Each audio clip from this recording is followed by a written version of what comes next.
in a Netflix show called K-pop Demon Hunters would eat a whole roll of kimbap, try it in one bite. Hello everyone, welcome to Jung's Table, and today we have kimbap with ramen. But this isn't just any kind of ramen, it's Blackpink Rose's favorite kind of ramen called 안성탕면. 모든 라면 중에 안성탕면을 좋아하거든요. But first, let's start with the kimbap. Today we have plain and tuna and some mini kimbaps. And just to quickly go over the ingredients, inside there is carrot, ham, fish cake, pickled radish, and I don't know if any of you know it, but there is a crab stick, and it's a imitation of crab meat made out of just fish. And we also have some spinach. And in the tuna, it's basically the same but with less veggie and tuna mixed with mayonnaise. These mini rolls, I don't really eat them a lot, but it's usually popular in traditional markets where people just quickly grab and go for a quick snack. Here we have kimchi, donkasu, plain, just a veggie, and a few more that I can't tell.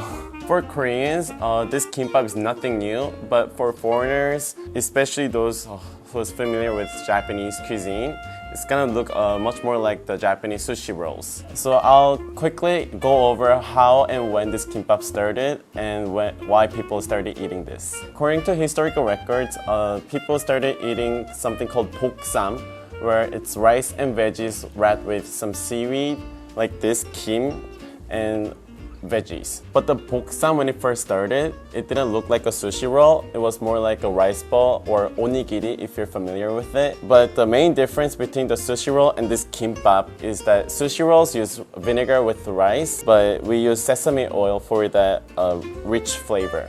Gimbap, the name itself, became nationwide famous thanks to a chain called Gimbap 천국. Gimbap 천국 is a nationwide 분식 food restaurant, and it made 분식s like kimbap, ramen, and some other things like 떡볶이, sundae nationwide for everyone, everywhere, and for a cheap price. And there is a city in Korea also called Kimcheon, and they decided to fully embrace the fun and make it official by hosting an annual Gimbap festival in Kimcheon. When they were first planning the festival, they were expecting around 20,000 people, but actually 120,000 people came, making headlines in Korea. And because of this big hit, they're also planning to do it again this year in October. So if you're planning to visit Korea around then, why don't you give it a try? And kimbap is also a picnic / field trip food in Korea. I remember when I was in the States, we used to have sandwiches, usually PB&J, a lot of people have it, with some capricin, or sometimes we'll just buy Lunchables on our way and just eat it at the table. But for the same reason, in Korea, a lot of people pack kimbap for their picnics because it's easy to carry and it's good to eat when it's cold and it's convenient. And even for adults, when they're in a rush, they will grab a roll of kimbap for a quick and cheap meal. Even before this series, kimbap was actually widely sold in the States in a Trader Joe's. And I was waiting for our Trader Joe's to also have kimbap. Apparently, people loved it. I think it was around $3. So people loved that they would get a meal for $3, and it was out of stock. So it had to be around 3 to 4 months after it was a big hit in other cities that I got to try in my Trader Joe's. But recently, this kimbap made a scene worldwide in a Netflix show called K-pop Demon Hunters. And if you watched it, you will see one of the characters, I believe Rumi, would eat a whole roll of kimbap without even cutting into slices like this. The character grabs a full roll of kimbap and takes it down in one bite before going to fight the demons. So today, there is even a challenge viral where people would try to eat an entire roll of kimbap in one bite. So why don't you also try it at home and make this simple kimbap and try it in one bite. And that scene kind of reminded me of a Japanese tradition, ehomaki, where people eat entire sushi roll in one bite for a good luck in a certain day of the year. So maybe it was a Korean version of that, where you eat kimbap, wish you good luck, and fight the demons. If you visit a Gwangjang market, you might see a mayak kimbap, and mayak Korean means drug. And people called it a mayak kimbap because when you first try it, you'll get addicted to it and you will keep come back don't get too scared if you see drug kimbap because there's no actual drugs in it. My favorite combination with kimbap is obviously ramen, which is why I brought ramen along today, because it kind of gets stuffy in your mouth and thirsty when you eat all the rice. So a soup of ramen gets perfect with your kimbap. And now let's move on to ramen. Ramen also originates from Japan, and in the 1960s, right after the Korean War and the liberation, there was an extreme food scarcity in Korea. So the president of the Samyang group wanted to solve this issue, and they learned the techniques and visited the factories in Japan and started making this instant ramen called Samyang ramen. And if you're a huge K-ramen fan, you will be familiar with the name Samyang because Samyang is actually where buldak is made. So after ramen was invented, it became a cheap, affordable snack / meal for everyone. So I eat ramen also very often because it cooks within 3 to 4 minutes and it's very tasty and there's a whole lot of variation to it. And today we have the Rose's favorite, Ansong Tangmyeon. In Korea, there's a lot of controversy where, well, do you put the noodles first or the soup first? But honestly, I think neither matters, so I'll just put them all in once.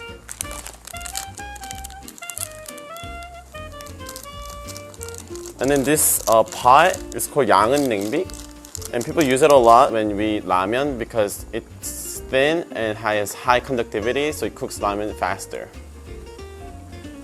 So as it boils, let's start with the kimbap, and I always like to try with the plain.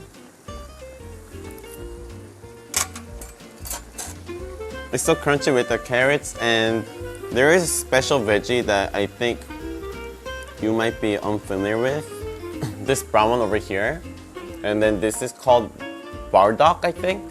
And this is also, I believe, a little pickled. So it's a bit salty, but it's also like sour. Now when you do try kimbap in Korea, they might have a veggie kimbap menu. But if you're an actual vegetarian, be careful because they might have this fish cake inside it. So if you don't eat fish, ask them to remove the fish cake and this massai, which is imitation crab meat. And the ramen goes along with kimbap well because kimbap, the rice is cold, so it gets more stuffy in your mouth, I want to say. And the rice itself hardens a bit. So if you eat it with a hot soup, it gets softened.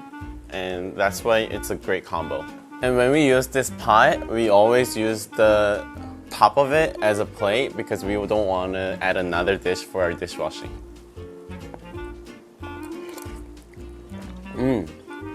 I feel like Ansong Tangmyeon is a lot less salty than Shinramen and a lot less spicy, and has that its own unique flavor. I don't know, but it's a lot more seafood-based soup, I want to say. So I'll show you how I eat it. Usually when you combine it with the noodles, you should go for the plain one.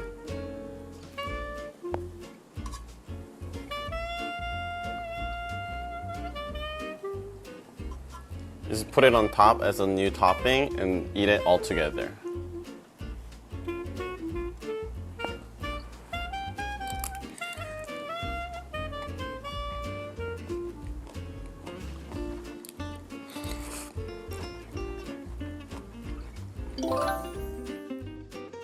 So today we had gimbap with Ansong Tangmyeon, the ultimate combo for the 분식. And if you're curious how gimbap tastes, it's pretty easy to make, and honestly whatever is inside is all your choice. So you should give it a try with ramen and gimbap at home. And if you like today's video, please don't forget to like and subscribe and wait till the next episode. Thank you!